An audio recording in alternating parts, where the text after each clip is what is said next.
All right, everybody, welcome back to season 2 of Bigger and Louder. It's Johnny D and Big Tony. Hello, everybody. How you doing? Yeah, so although you might be listening at a different time, it is the butt crack of dawn here in California. Well, at least 7 a.m. And, we're doing what we can to get things started over here. And I just wanted to start off by giving a rousing fuck you to Anthony, who is sipping on what looks like to be a deliciously frothy homemade espresso right there. Mm-hmm. So for those of you watching, it looks like he is playing tea set with his daughter because it barely fits in his pinky. And yes.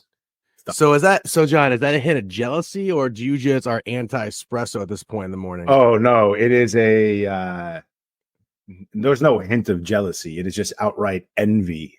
Because not only am I out of, I don't have a nice Breville, right? Those new Brevilles where they grind the beans, you put it in the espresso pod and boom, you got like a real nice cup of espresso like they would make in like a coffee shop, not a Starbucks, but a coffee shop. Yeah.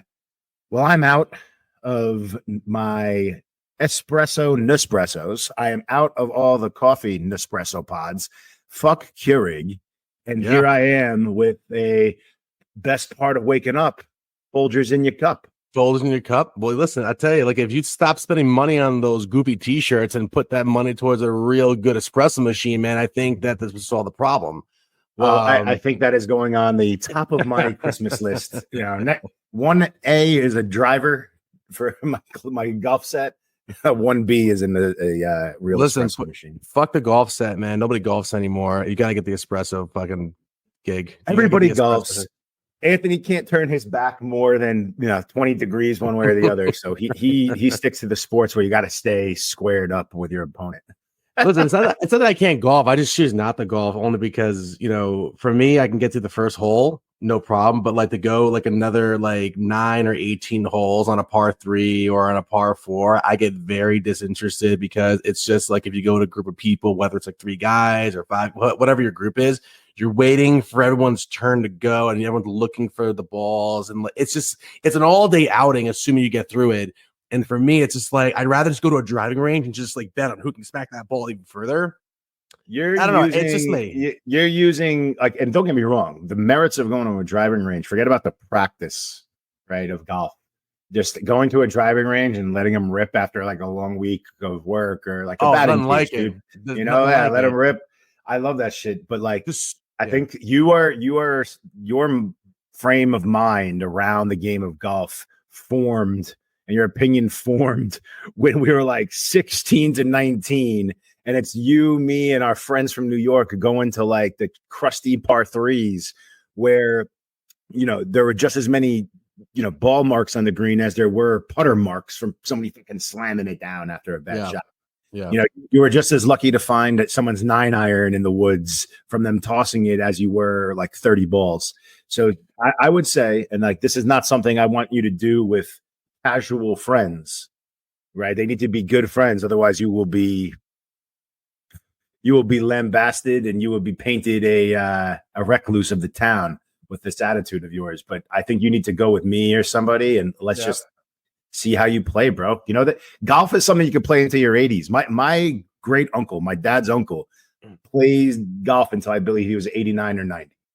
So, I mean, yeah, listen, I'm not kidding. That is one of the beauty things of that activity or sport. I mean, again, that's another debate we'll get into in a minute, like what is considered a sport or not. But like, it really requires no physical like talent. I mean, yeah, you have to have talent to like, have posture and patience and like poise to like hit that ball for such a long time. But like, yeah, like look at Bob Barker. That guy was fucking cracking balls until he was in his fucking 90s. I mean, yeah, I can see like Bob Barker was a celebrity golfer, dude. He wasn't a professional. No, but like he was still doing it up in his age. Like right before he had passed, he was still like putting around. But no, it's not so much of like it got me turned off like to golf. I'm serious. Like it was just like I don't have the patience to go. My turn, your turn. Whose ball further? Okay, it's your turn to go find your ball. Everyone's looking for the thing. Go. Is it your mind? And then everyone's kind of like howling at each other. It's your turn, John. No, it's your turn, Anthony. And it's kind of like that's. I'm telling you, that's old school, man. Like if you understand the rules, it makes it fun. And honestly, like it's less about the game. Even like I golf with a couple buddies of mine who one is a scratch golfer. Like he'll say he's not a scratch golfer means like he doesn't have to adjust his score. Like he plays straight through the course, no handicap, zero handicap. I think he says, "Oh, I'm hitting more like a 7 right now." I'm like, "Fuck you." But my other buddy, he is probably like a mid-teens handicap, meaning like, if you have 72 strokes, you get to deduct these, the handicap strokes from your score to make it even. I'm like a fucking 25, meaning you like deduct 25 points from my score at the end of the game. So, you can play with all different skill sets. It's more about this, dude. Like if you're there to have fun, like when you're putting $20 on it, you're putting $5 a hole. That's not necessarily fun when you don't play and like you're gonna lose. If you just go out there with a fucking bunch of beers, or I know in your case it's probably like a Pinot Grigio, but if you go out there with like a 12 pack and music and some fucking weed, it's fun, man. Like it's cigars. I mean, look, Connecticut is also considered like golf capital of America when in season, and trust me, it's the pizza capital, yeah. Right. I mean, listen, I'm just like, I am the black sheep of this town because I'm the one guy who doesn't golf. So everyone's always going golfing on weekends or on Sunday. You want to come? No, I'm cool. Like you guys go. Let me know. It's funny because like you're not just the black sheep in this sense. Like you're the black sheep in the sense that I think you're the only person that like smokes their own brisket in the town. You're definitely the only fucking guy with the motorcycle. Yep. Because everyone there drives a Prius or something. No, it's electric cars, Priuses. Everyone, you even see people driving down with golf carts. It's like a thing here, and who's wearing their ascots around here. It's very common. And yes, I am like the one guy on the other side of that picket line who's just like, "Oh, you guys go right, I'm going left," and like, we'll just keep the peace. I think for me, golf would be the one thing that you might just join and be one of the lemmings, but we'll put that on the back burner. I'll tell you what I did convert you to. I got Anthony to get the fuck off his pedestal, the Madden pedestal, and come down and play college football 25, baby. Anthony, you've had the game for a week. I've had it since the end of the first week it came out. So like about a month. You've had it for a week or two. Let me hear it. What do you think? I'm going to give you my take. All right, so I want to preface this of everyone. So I want to be clear about this, and this is going to be a little educational for some people. Madden, if you don't know this, is kind of has the exclusive rights to the NFL, meaning they're the only company that EA Sports, right? And that's under the Electronic Arts company. Prior to that, you didn't know this. There was other companies doing it at the time, like there was 2K Sports and a bunch of other people who were doing it. And at the time, like they were really kind of going head to head for a little bit in terms of like the quality of the game coming out when technology was so many years ago. And at one point, EA bought the exclusive rights to only make licensed NFL games. And for a long while, they were just punching out basically a roster update every season. And as technology kept advancing, they were doing little things to make it seem like they were actually advancing the game to where we wanted to be in terms of the quality. But the reality is that it still is very much glitchy in terms of like the response that the game has when you're trying to make plays. It's just, you can just see like the quality is not where it could be because unfortunately EA has no competitors out there, right? At least for the next several more years until the license gets up with the NFL and probably NCAA. I gotta look into that.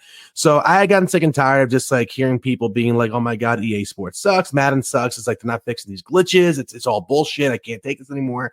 And then sure enough, finally, I think based off demand, NCAA comes out. And years ago, I was never a fan. Let's just be clear. Yeah, it's not NCAA. What is NCAA? Has 25? Nothing to do with this. So going back to college football, which just came out, okay. So basically, they got a new, as fans really wanted it. They wanted a game back in the college sports, and yeah, it's a pretty cool game.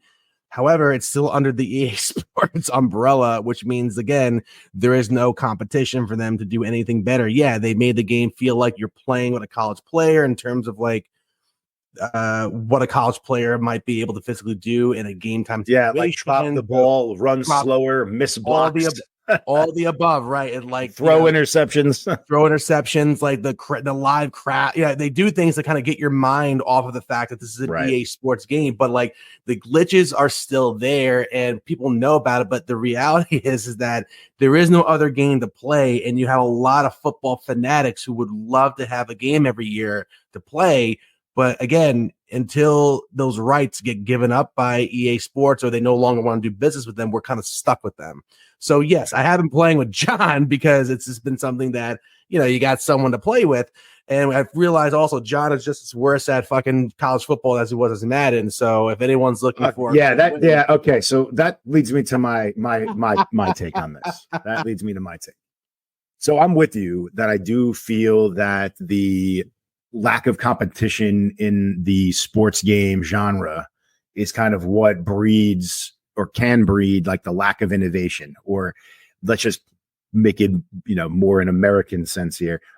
It costs more money to redevelop, right? To retool a title from start to finish, or to do more of a deep dive every single year than it does to just what they call like reskin it, right? Like freshen up the graphics, change a couple of the mechanics, add a new feature, right? The last big feature that I enjoyed, and this kind of goes both ways, and this is a little bit of a pop quiz. Anthony, in what year did Madden and NCAA first introduce the hit stick? I think it was, if I'm mistaken, I believe it was 2005, if I'm mistaken. Good fucking work, dude. That's a true fan. I actually had to confirm it because I'm like, I didn't know. I'm like, 2000. I don't think it was 2004 because that's when Mike Vick was on the cover. Mike Vick, and it was Ray Lewis. I know. I never met. Yes. Yeah, it was Ray Lewis on the cover. Lewis with the Ravens. That was like the defensive. It was the first time we ever saw, and this is also a fun fact for people. Historically on these football covers, it was always a wide receiver, a running back, or a quarterback. It was always offensive. He was the first guy to break the mold to have a first-time defensive player on that cover. And they're like, you know what? If we're going to break the mold, let's do something to kind of like add something to the flavor. We're going to put a new hit stick in. So therefore, if you're coming close to a player with a ball, you can deliver this, this ever-crushing blow if you just land it just right, which you'd hear loud sound effects. Awesome. It was pretty cool, but like it was fumble. Also an incomplete pass coming across the middle. And I think to me, dude, like that was one of the last great innovations, because some people would go back to, I think it was like 2016, 2017, when they started introducing the like over the top mode, like where you could, your player had special skills that were activated based on stats in the game and performance in the game.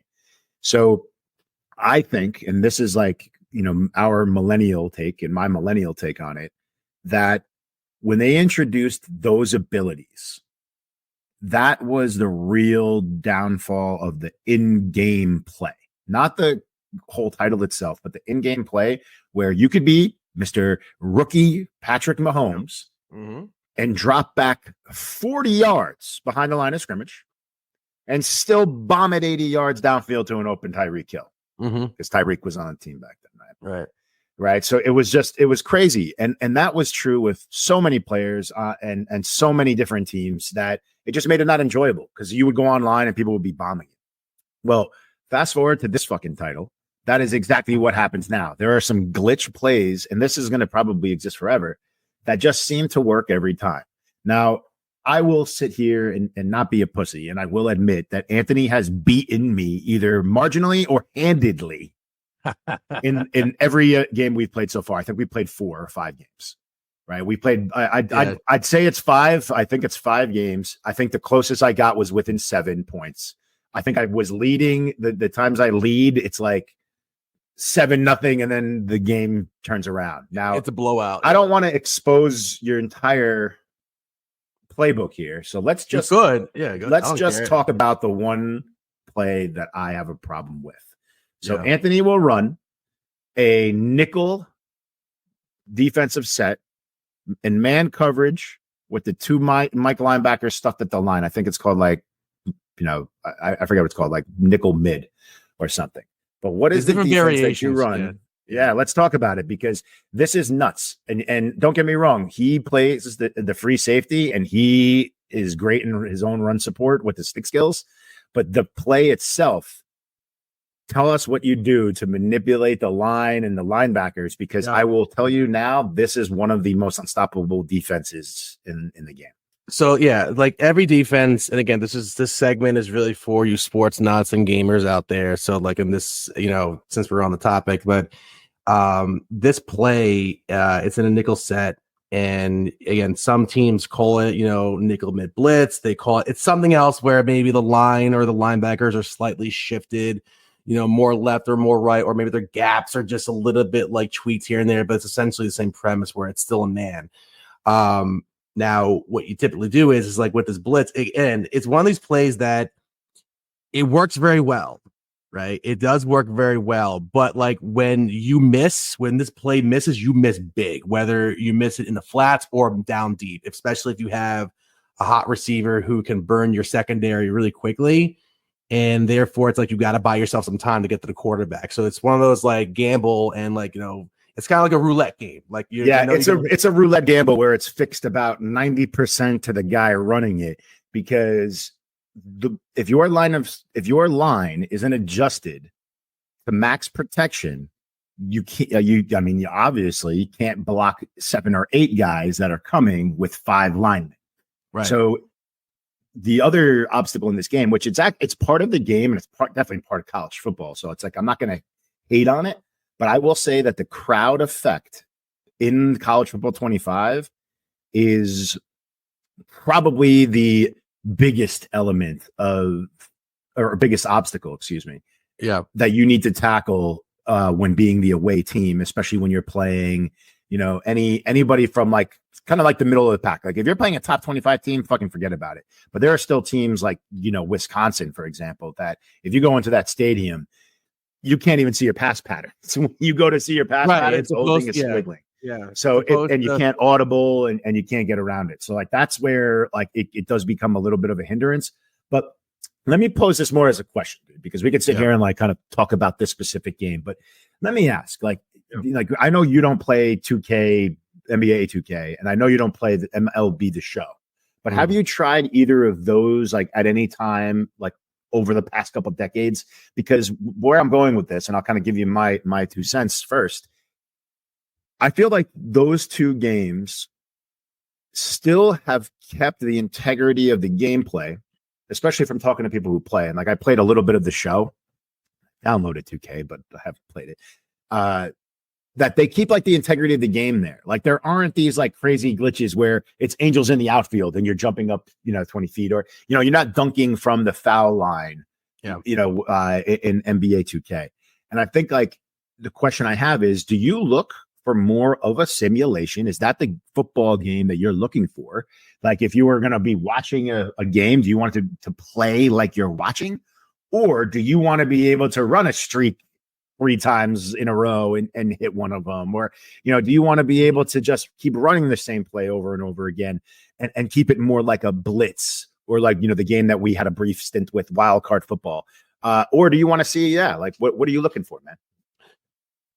In a perfect world, I do want the full simulation, right? I think that's what everyone's striving for, because once you realize that there's a glitch and people are going to expose to that or not play into those glitches is enough. I think that's something that I do very well, even though like I don't tell you that. Like I think I can suspect, like if I do this in the game or this in the game, I think it's going to work against me, not whether it's throwing a ball or the line or whatever it may be, right? It's like I played long enough to know, like, okay, like if I do this, there's a good chance it could happen immediately or shortly after. So I then expose those glitches to my favor. So like, let's just go back to that. And like, if you like, this is something that's a fact. This is also some of you gamers, you can even try.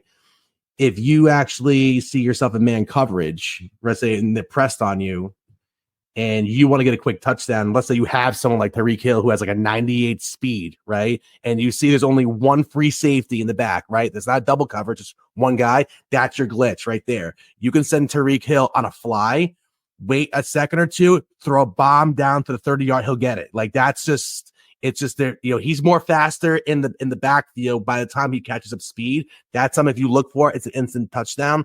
But the shorthand of it is like, no, I do want the full simulation, because that's what everyone has been asking for. Like they want all these little issues, the nuances of football. They're done. And to your point earlier, because again, we're on the gaming topic, I don't see these glitches as much in MLB. Yes, I have played MLB because there was a while I was not buying any football game. It was like the same thing over and over and over again. I'm like, I got, So anyway, I did purchase MLB one time just to play it, just be like, how much, can I get into this? And I was like, it was like 50-50.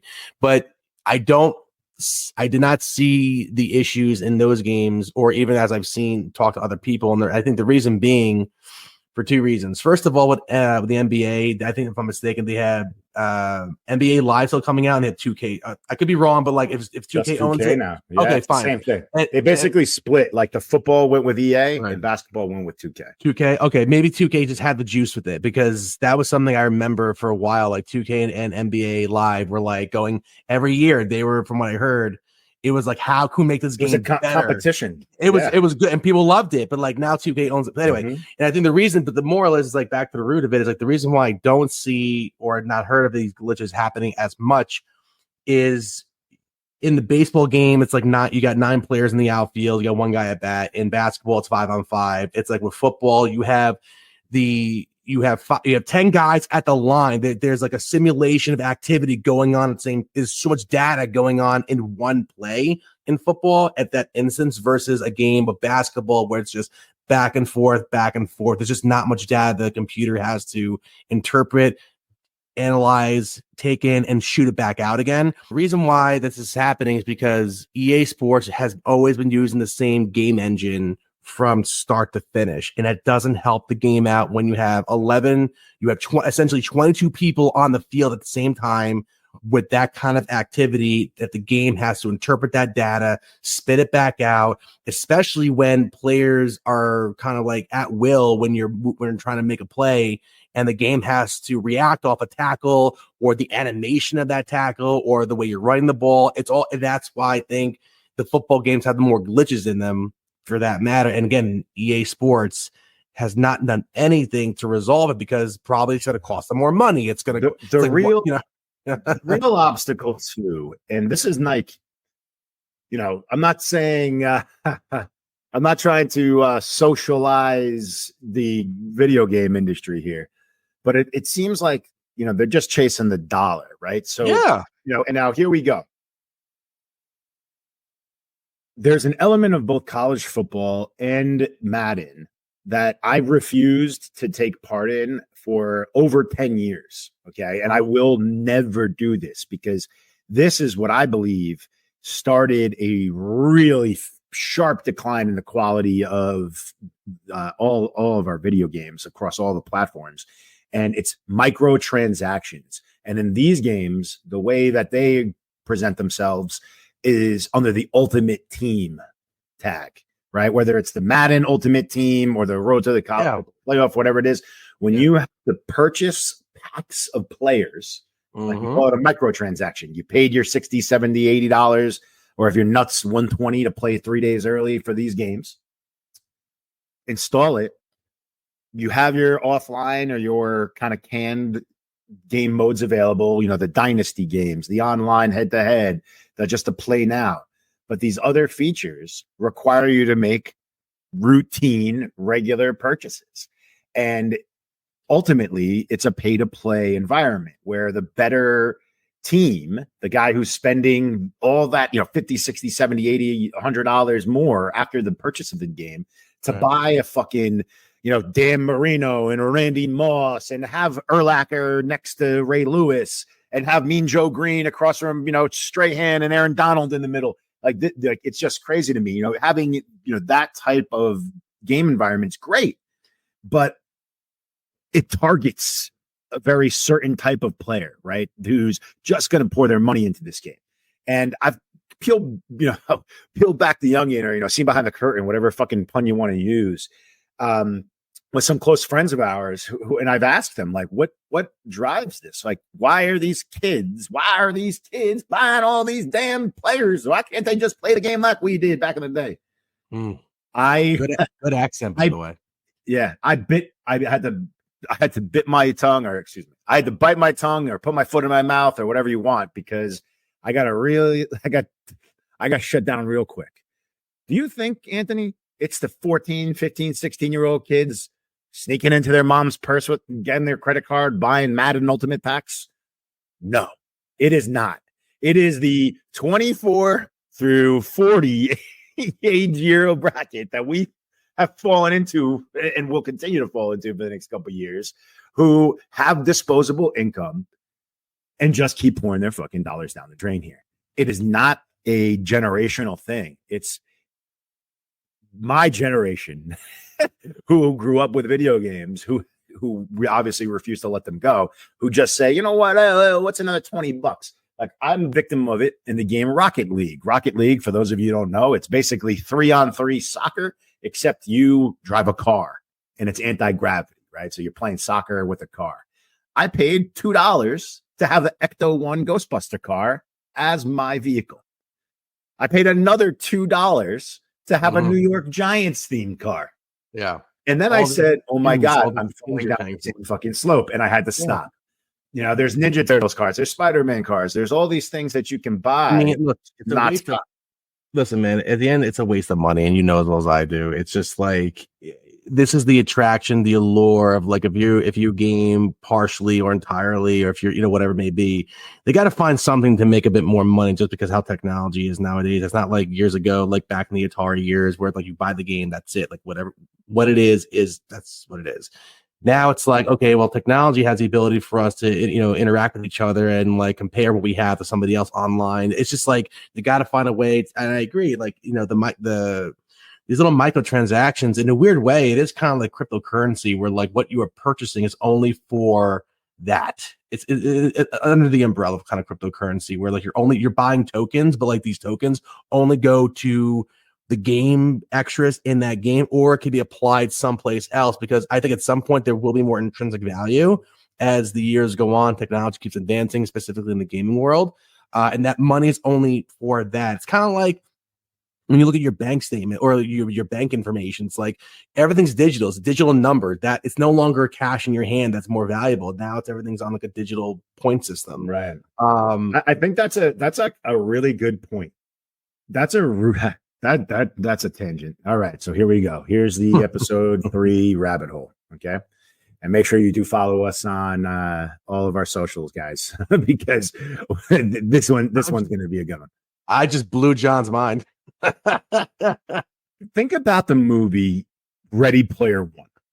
Okay. Mm-hmm. Ready Player One is basically a metaverse, a dystopian future, I would think, where the masses of the population, right, the 99%, are basically living in fucking train cars, storage units, right? They're using these, you know, what we would now consider to be innovative, and maybe this is the way that this starts to snowball, is if you throw a storage unit on the side of your house, you could retrofit that to be whatever you want. So these players all live in that, and they spend all of their time in this metaverse, purchasing things, making friends, changing and altering their digital and appearance.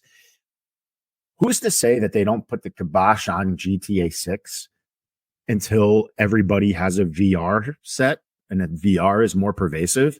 And that becomes our first real metaverse game, where you would put on your helmet, put on your little face mask. All the purchases that you basically make in the game exist today, except it's more interactive, where if you see somebody walking on the street, you could be like, hey, yo, what's up? Come and hang out in my place, or pull your 9 out and blast them, right? whatever that might be in the metaverse, there you are.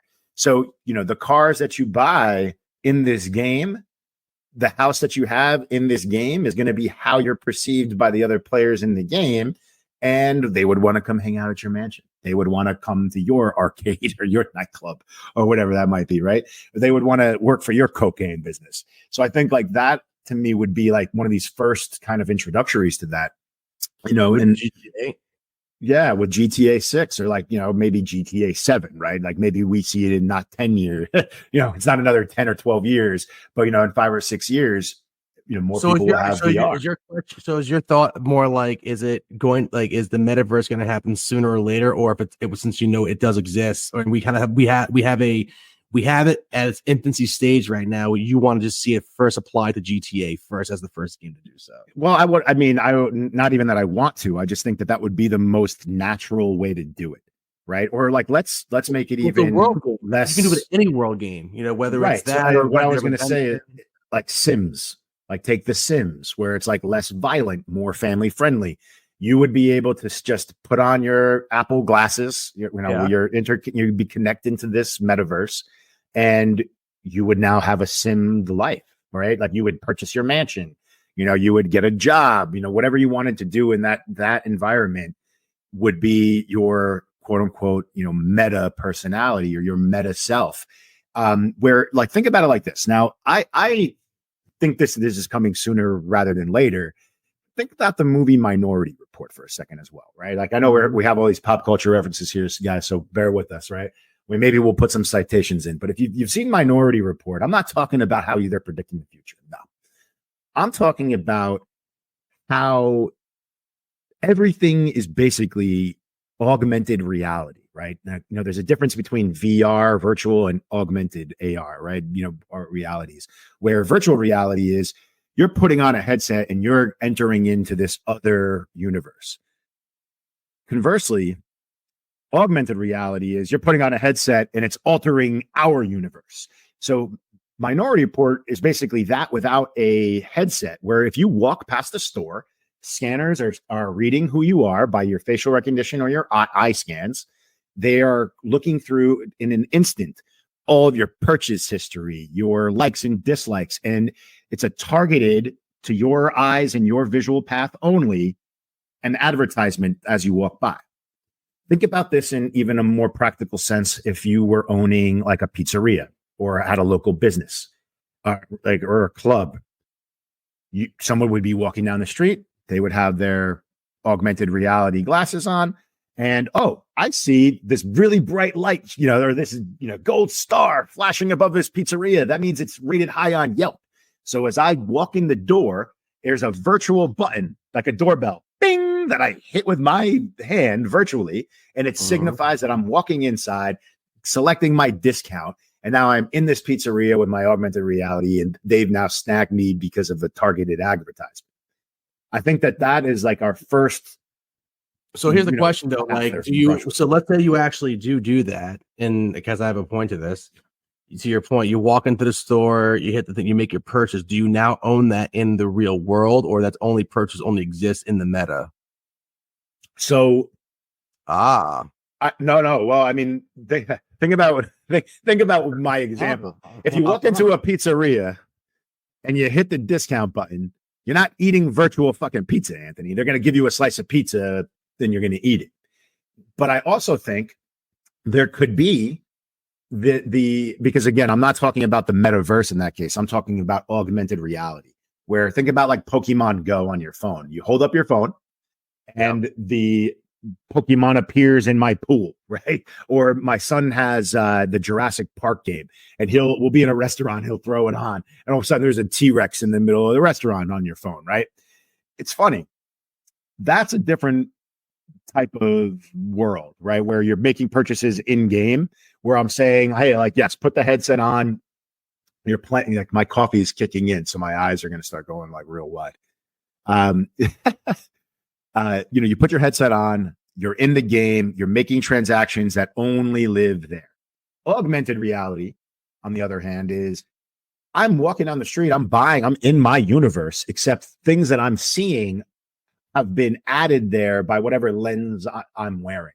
So, if you're wearing Google glasses, you're going to see a bunch of like the Yelp and Google reviews, right? And maybe it's even like, oh shit, I forgot where I'm going. So I could program in my glasses to have a big fucking purple line in front of me to tell me to go right or left.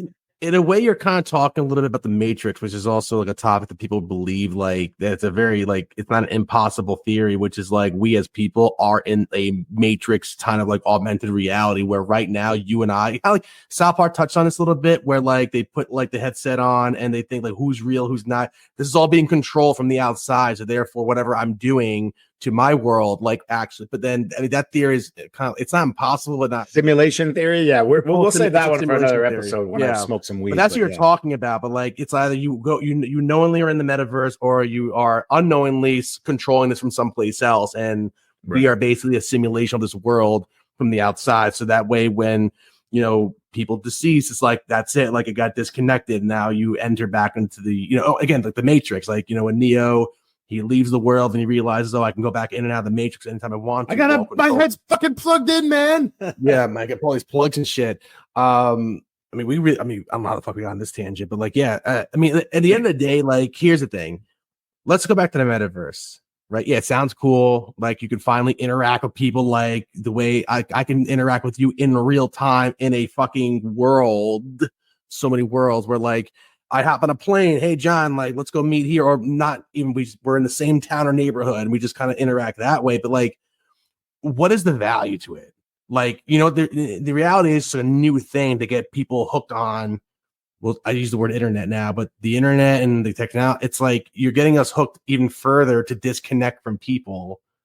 And therefore, it's like a slow erosion to our communication style. I mean, the cultural implications. The cultural implications of the digital world are huge, man. Like the butterfly effect from the first fucking ping, from the first pong ball, right? That went back and forth between, boop, boop, boop, boop, boop, boop, to where we are today. Like, yeah, man. I mean, there is no value to it. It's just a thing to have, to be like. I think, and one of the things that I think is big, especially in American culture, is like artificial value, right? Or like contrived value, where, it's think about like a financial institution where they really don't hold a value. You just have to pass your money through them and they take a cut. There's no real value that they're adding back into the marketplace, right? They're like credit cards, right? And credit card companies, they dilute the value because they're not doing anything in the process. They're just extracting some of the value from whatever situation we're in. So I think, like, in that sense, yeah, man, like video games probably more bad than good in the long run. But I will say that there's a couple things that I've noticed already that have been like, not, I want to say helpful, but have been like good signs, right, of development. My kids like playing Mario. Like, I got them a Switch, they play Mario. They'll play like some other, like, more puzzle games. My son used to get so mad at like 4 years old, or like 5, when he just turned 5 years old, that if he couldn't get past a level, that was it. He didn't want to play anymore. Fast forward to a year from now, I'm like, dude, like the struggle, that's what it's about. Right? It's not the satisfaction of just winning, right? It's the journey through the game, and like understanding that not just the winning is gonna teach you how to play, it's the losing, right? Like, explore different ways to beat this guy, explore things you haven't tried to beat that enemy. And I'll use the most recent example. Like, when I was playing Spider-Man 2, I played it for the second time. Like, a lot of these games now, go back to our point, have new game plus. So after you beat the game, they come up with a new mode that basically just makes it a little bit harder than, the hardest mode that you had before, right? So you go from like, incredibly hard to impossibly hard, and some new gadgets and stuff along the way. It took me 15 tries probably to beat the guy Craven, like, who's, the big bad guy in the game, right? The main character besides Venom.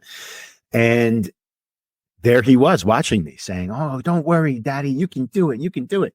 And I started to get a little frustrated until he started saying that. And I'm like, "Yo, you're right, dude. Like, don't get frustrated. It's not the game. It's like something I haven't tried. I'm trying this one thing. I need to like think about the other powers and how to utilize the environment around me." So I've seen that get picked up in him. And my daughter, who will be trying one thing, over and over again in like their Ninja Turtles game, right? They can't do this. They can't beat it with Mikey. I'm like, "Hey guys, like, try it with Donnie, so you don't have to get as close, right? The longer stick." And then boom, it clicks. So like, they're trying different pathways, and it's like leading to some like rudimentary problem solving skills at a tough age. The same way that I would say, like, I find that my daughter is getting more resilient because she plays goalie in soccer. And, although it's shaving years off my life watching her back there, I can tell that, like, it's not just every save that she's learning from. It's, hey, just like a quarterback when they throw an interception, if you let one by, get up and stop the next one, right? It's not about the first shot. It's about the second shot, the third shot, the rebound. It's the same thing in a video game. It's the same thing in school or taking a test. Keep trying, keep busting your ass, and develop some resiliency. because I don't think there's enough like adversity that a lot of our kids are facing. And like, I shouldn't say this. This is a very privileged response here, but middle class kids don't have a lot of adversity anymore, right? I think it's making sure that they understand that there is a struggle out there, and a lot of people have struggle. And like, no, video games are not going to be the thing that teach my kids that other kids struggle, but there are signs that say like, look, just because, you know, you get to sit back and play video games for an hour every day or like a couple hours on the weekend doesn't mean everybody has access to this stuff, right? Just because you have an iPad doesn't mean that everybody has an iPad, right? So it's kind of teaching them, you know, about like, you know, society and how we function all at the same time. So I don't know. That was like a long way to say like, you know, yeah, technology is pervasive and we're probably setting our kids up to be plugged in full time to a simulation, but you know what? Yeah, I think there's got to be some silver lining. Well, it's some silver lining in there. Man, do you need an oxygen tank? Because you just went a whole 3 minutes without stopping, man. I think the thing for me, dude, is that when I make the drip coffee, like the regular pot of coffee, I don't know how many scoops to really put in. So I always just fill up the fucking coffee pot. And now I'm going to like put my head through the wall. Jody gets back from a 2-week long trip today for business. She's been away for 2 weeks. The house will be fucking spotless because I am going to crash through the wall as soon as this episode goes, because my foot is tapping like this under the table with all the caffeine. Yeah. So that's good, man. But hey, look, you know, training camp is here. Preseason football is here, fellas. Ladies, say goodbye to us for the next couple of months. And I think, you know, we are going to be diving headfirst into football. I mean, Anthony and I, like, yeah, we watch other sports, but football is our little baby. So we're going to be talking a lot of Giants, a lot of football. Anthony, you playing any fantasy this year?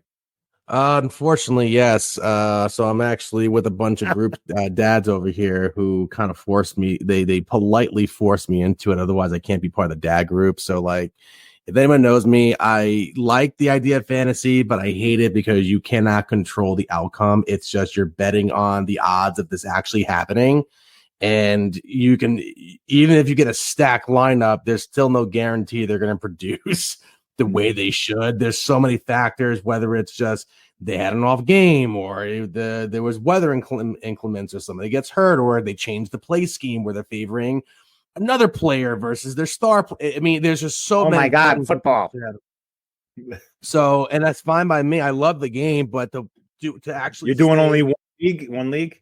Doing one league, but you know something to what you were talking about earlier about the metaverse and getting hooked, and just sort of like, you know, you mentioned something about, you know, paying, you know, you're paying your money where it gets dispensed out. Like you're paying for an experience, which really, again, has no really intrinsic value other than the fact that you're just adding more hours to your eyes on your screen. And even more so, that dopamine kicks up to wonder, ooh, like what happened? How's my team doing? Like every other 5 minutes, you're checking your lineup to see, like, did you get a point, a half a point? Is it going the way you think it should? Oh my! And actually, like I said, like this is actually increasing anxiety. I mean, it's gambling. Yeah, that's gambling. That's gambling for you. It's gambling. No, it's gambling. But I mean, again, it literally is gambling. Yeah, we as consumers are on our phones and technology and all these screens just way too much. And oh my God, Anthony, stop it! Anthony's been trying to have this conversation on every episode since season. It's true. You know something? It's true. It's very much true. It's very true. Technology is more good than bad, dude. That people were still naysaying the fucking wheel. People were like, hey, we got a faster way to get to town. They're like, I'm going to walk. We should be walking. Anthony was one of the people like, down with the wheel. Down with the wheel. No, I said, listen, I'm all cool for all the things through the internet when it's actually, you know, it's kept in a, I don't know how to say this delicately, like, online banking, awesome. Anything that just seems to make my life and everyone else's life a bit more seamless and quicker to do things that are actually important. Yeah, like again, GPS, online banking, booking your airline, things like that, that actually you need the internet and things like that for. But when you have things like Rocket League and actually buying things through these video games and finding ways to, like, you know, tickle that little dopamine that's in all of our heads. Ooh, I need this, I need this, I need that, I need that. Your dopamine. Okay, let's just be clear here. Everybody's brain gets tickled by something different. What Some people get tickled self-control. by video games. You get tickled by a big slab of meat. Or like, your dopamine kick is having a big fat hog, riding on a big hog. Yeah, but right? something, that's your kick. like those activities though actually do force actual conversation and activities with real people in real time, not just like going to the couch and then withdrawing for 3 hours. Yeah, I mean, I'm sure that like 3 or 4 people are coming over every Sunday at 7 a.m. or 4 a.m., whatever time you're waking up to smoke a brisket. You know what I do when I smoke my brisket? My neighbor comes out, hey, Anthony, hey, what's going on? We said we shoot the shit. How you doing? We talk. That's because he's trying to steal a piece of meat. No, and then something? My neighbor's asking. He wants the first fucking bark. No, man, listen, those activities promote social interaction in real time where we don't even look at our screen, and it's irrefutable. It's indefensible. Like, you can't say that it does versus no. I mean, look, man, you are talking to, and I would say leaps and bounds ahead of you, the most social person you know. But like, let's just be honest. Anthony, in one breath, is saying like, oh, if you play video games too much, John, you're not going to hang out with anybody. You're never going to see anybody. Meanwhile, he's also like, I can't believe you planned the entire 20-year high school reunion from California, like, which I did not. Shout out to, all the 2004 Wizards that are doing that. But it's like, yo, you can't have it both ways, bro. Like, I'm incredibly social. It's like, but at the same time, you got to recharge your battery, and like some ways, listen, this is the way to do it. You're missing my point. I didn't say that it's so terrible. I said, like, as long as we have, as humans and consumers, have self-control around it, no problem. Like, I think there's a lot of value to being online. Oh, it's self-control, just like with anything else, man. Like, too many carbs, too much booze, too much weed. Like, yes, people need to learn self-control. Yeah, self-control, but like. But to your point about the metaverse, if that actually comes to fruition to the way that we were talking about, that the movies depicted, forget it. Like, we're just never we literally are going to be somewhat in a post-apocalyptic fucking world where, yes, we will be living in shacks and living in these mediocre accommodations, because all we want to do is just put on a fucking headset, buy everything through the metaverse, and just interact with people there and not have to leave our home. We're simulating a real world versus you're right. Come on. Yeah, but let's getting back to fantasy football, and we'll end it up over there. Like, getting back to fantasy football, just when I thought I was out, they pulled me right back in. Last year, I had retired, Anthony. I retired from fantasy football 8 years ago. When my daughter was born, I decided to hang it up. I was doing 3-4 years. I was doing 3 or 4 leagues a year. I was running a league out of a bar that had, I think, 48 different teams in it, right? It was nuts. Shout out to the author of Fantasy Football for Dummies out there, Marty, who turned that league over to me. But I just had enough, man. I was really burnt out. And I think for me, it was exactly what you mentioned. It was like the lack of interaction with some of my, college friends that got me back into it. They invited us to this league. I was like, and I'll save the punchline for the end, where it was not going to be low stakes. I think we said like $20 or $50. Like, let's just get back into it. We'll start it off slow. Draft it never starts off slow. It's like once you actually get on the draft order, it's like, oh my God, I'm in this. Like, let's do it. You see all those right? You got to dive in head first. Well, listen to how this played out. So by draft night, there were only 6 of us. Yes, you heard it right. A fantasy football league with only 6 teams. So back to your point.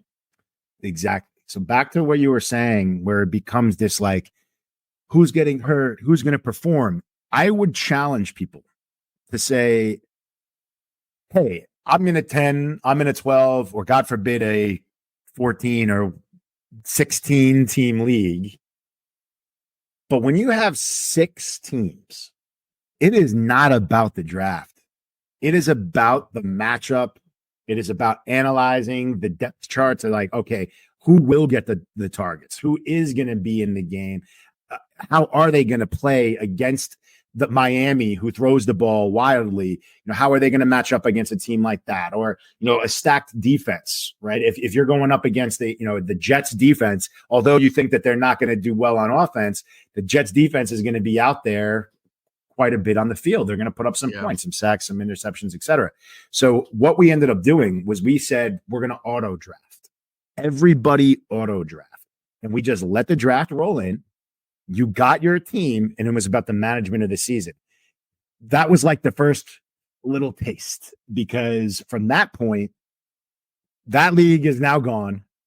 And now I have been invited to the Thunderdome, the name of the league that I will be participating in, that has 16 fucking teams.